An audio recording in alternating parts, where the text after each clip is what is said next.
Good morning, everyone. I'm Assemblyman Mark Johns. We're here to reintroduce a bill that I introduced last year. It's called the SOLE Act. It stands for Sensible Opportunity to Legislate Equally.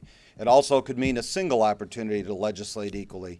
What it does, it allows every member of the Senate or the Assembly, Democrat or Republican, majority or minority, to bring one bill to the floor for an up or down vote. And that bill is not going to be obstructed in a committee or held off the floor for any other political reason. It gives every member of the New York State Legislature an opportunity to bring a bill that they feel has statewide significance to the floor. There's a lot of things that we vote on down here. Some of them are not considered all that important. But with things like term limits and other stuff that never come up, this will give an opportunity for everybody to bring some bill to the floor. Maybe it's a bill to consolidate and streamline government, to save New York State taxpayers billions of dollars. This is what's important. And when we talk about how many bills we have in the New York State Assembly alone, upwards of 12,000 bills are authored every 2 years. We vote on less than 10% of those bills. I just want to introduce a few of my associates here in the State Assembly. Dave DiPietro, Kieran Lawler, Joe Borelli, and Steve Katz. We collectively in the State Assembly author up to 12,000 bills every 2 years. We vote on less than 10% of those bills. We author more bills than the U.S. House of Representatives. We represent one state. They're representing 50 states. We vote on some of the same bills for 10, 12, 15 years in a row. They're going nowhere. 50% of the bills we vote on have no Senate sponsor, or they're never going to come up in the Senate.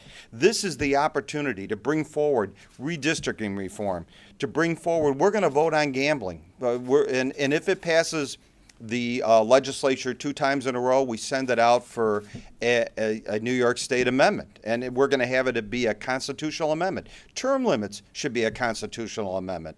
We can vote on it twice up here and then send it out to the voters.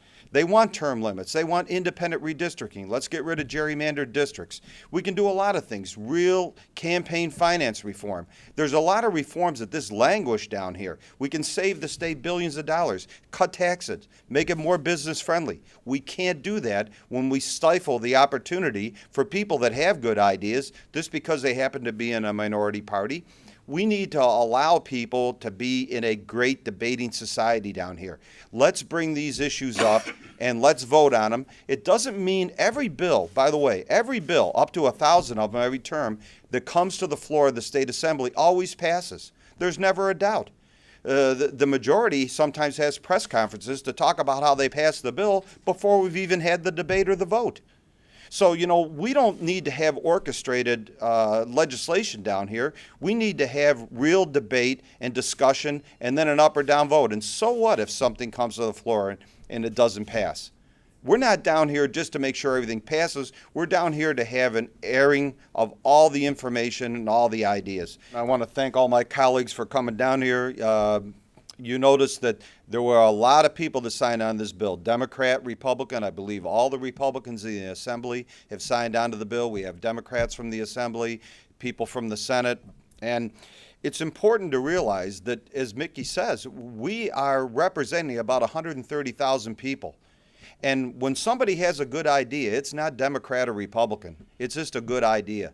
When you saw the latest poll that says over 82% of the New York voters want term limits, and we never even mention it down here, there's something wrong. This gives the opportunity, as the governor said, get out there and vote on these issues. Let's see where you stand. The SOLE Act is a single opportunity for legislative equality. We talk about all kinds of equality down here, marriage equality, pay equality, every kind of equity you can think of. What's more important than legislative equity? It shouldn't be 3 or 4 men in a room. It should be everybody collectively allowed to bring one bill. And this is if you choose to. You may not want to. But if you have a good idea, I don't know how you go back and tell the electorate, well, gee, I don't have any good ideas. You got to have at least one. And I'm assuming that people have a lot more than one. So this is the least that we could ask for.